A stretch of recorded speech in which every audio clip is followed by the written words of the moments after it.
Daod, dili siya kay nutrition month, nutrition na wala na. So kada nutrition month na siya balaod.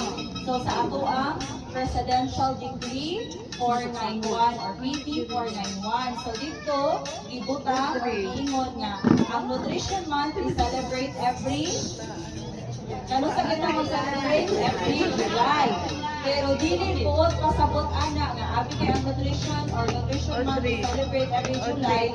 Mugulay ra po ta makalindom sa nutrition. Di ba?